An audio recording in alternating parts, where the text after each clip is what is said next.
ഒരിക്കൽ നബി തൻ്റെ ശിഷ്യന്മാരോട് ചോദിച്ചു, ആരെയാണ് നിങ്ങൾ രക്തസാക്ഷികളായി കണക്കാക്കുന്നത്? അവർ പറഞ്ഞു, ആരെങ്കിലും ദൈവമാർഗത്തിൽ അഥവാ ധർമ്മമാർഗത്തിൽ കൊല്ലപ്പെട്ടാൽ അവൻ രക്തസാക്ഷിയാണ്. അപ്പോൾ നബി പറഞ്ഞു, എങ്കിൽ ഈ സമുദായത്തിൽ രക്തസാക്ഷികൾ വളരെ കുറവായിരിക്കുമല്ലോ. അപ്പോൾ അവർ ചോദിച്ചു, ദൈവദൂതരെ, അവർ ആരൊക്കെയാണ്? നബി പറഞ്ഞു, ആരെങ്കിലും ദൈവമാർഗത്തിൽ അല്ലെങ്കിൽ ധർമ്മസംസ്ഥാപനാർത്ഥം കൊല്ലപ്പെട്ടാൽ അവൻ രക്തസാക്ഷിയാണ്.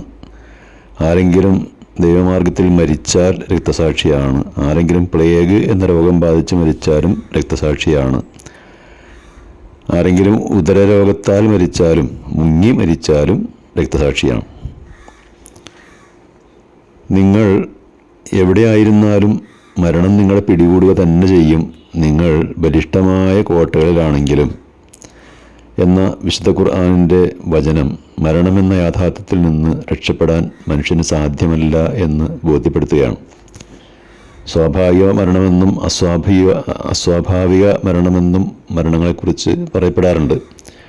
അപകട മരണങ്ങളെ ദുർമരണങ്ങളായി കാണുന്നവരുമുണ്ട്. എത്ര തന്നെ ശ്രദ്ധയുണ്ടായാലും ജീവഹാനി സംഭവിക്കാവുന്ന അപകടങ്ങളിൽ പെടുക എന്നത് ഏറെ ദുഃഖകരമാണ്. എന്നാൽ വിശ്വാസികളോട് ദൈവം കാണിക്കുന്ന കാരുണ്യമായി അപകട മരണങ്ങളെ കണ്ട് ക്ഷമ അവലംബിക്കുന്നതിനുള്ള പ്രചോദനമാണ് മേലുദ്ധരിച്ച ആ നബിവാക്യം.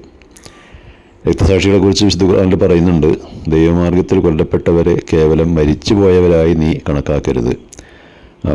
അവരുടെ രക്ഷിതാവിങ്കൽ ജീവിച്ചിരിക്കുന്നവരാണ്. അവർക്ക് ഉപജീവനം നൽകപ്പെട്ടുകൊണ്ടിരിക്കുന്നു.